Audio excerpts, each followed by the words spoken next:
The Double Switch by Carole Neuok, Chapter 29. "Welcome to Wisconsin. Come and smell our dairy air," Lenny said as we drove past a dairy farm and held our noses. I laughed and said, "I remember when Mom used to say that when she drove us to school. I never got it then." "She sure was a funny lady," Lenny said. "Susie reminds me of her. She makes me laugh." "You do seem happy when you are with her.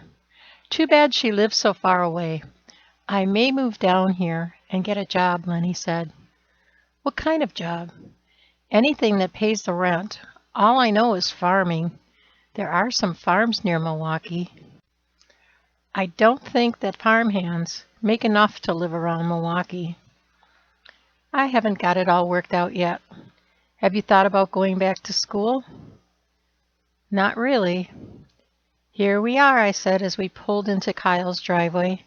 Just then Robbie came running out of the house. "Uncle Lenny, look at my real dog," he said as a small, older dog ran out of the house after him.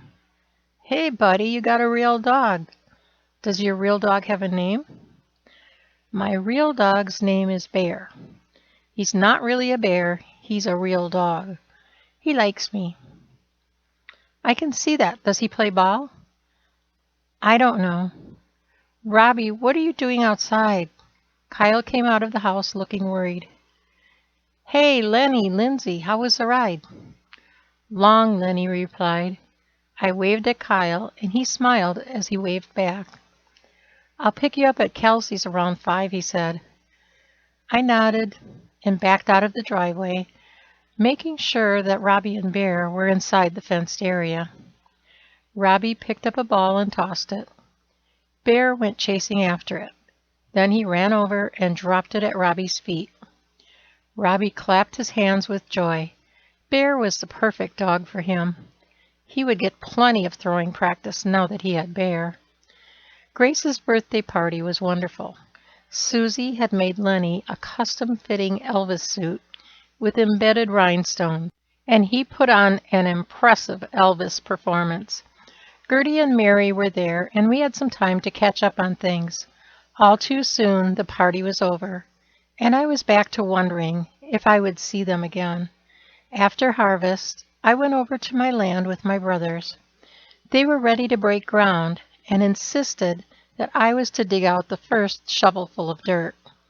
When I got there, I was surprised to see Kyle there too, all dressed in jeans and work shoes.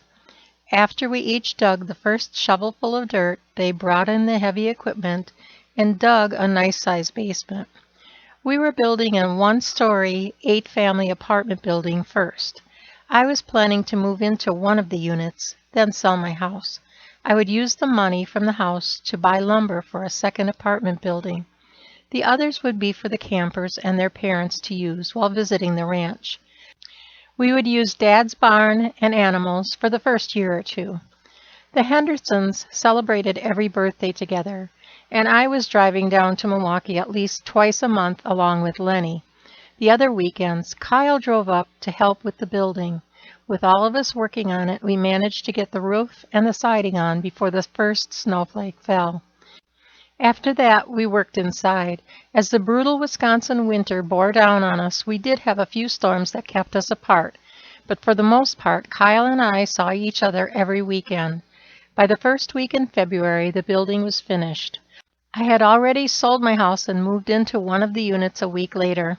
The following week, I went to Milwaukee to meet Kaysen and Ashley's new baby sister, Amber, who was born on Valentine's Day. Later that evening, Kyle took me out for dinner at the fanciest place in Milwaukee. The food was amazing. He seemed rather nervous, and I thought something may be wrong.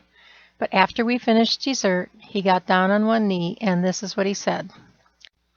"Lindsay Marie Bailey, for 5 years before you walked into my life, my world was so empty.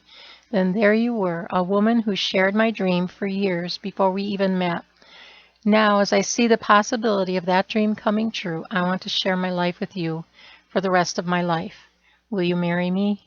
I didn't have to think twice about accepting. We set the date for May 18th. It was the day after Kyle would be done teaching for the year, and 2 weeks before we would see our first 6 campers arrive. We were already booked until Life Fest. We decided to close for that weekend. We were married on the beach at Sam's place 1 week before he opened for the season. Susie remade my mother's dress to fit me. She had plenty of fabric left, which she made into tiny christening gowns for preemies.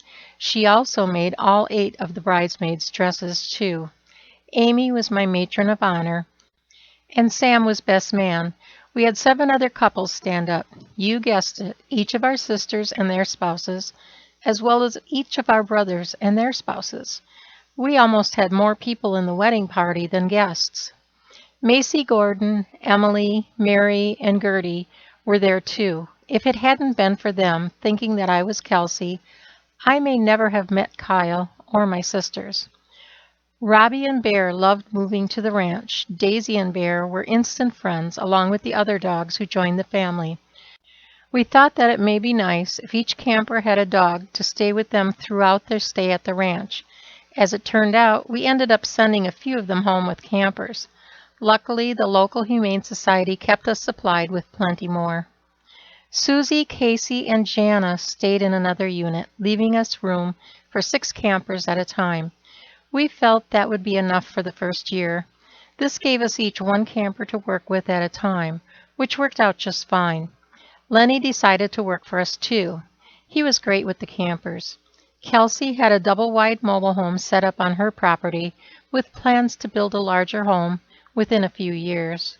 Our first week with the campers went pretty smoothly, although I would have to say that we also learned plenty of things not to do again. Each Wednesday, a new set of campers arrives with at least 1 parent. They were usually a little apprehensive at first, but by the following Sunday, they didn't want to leave.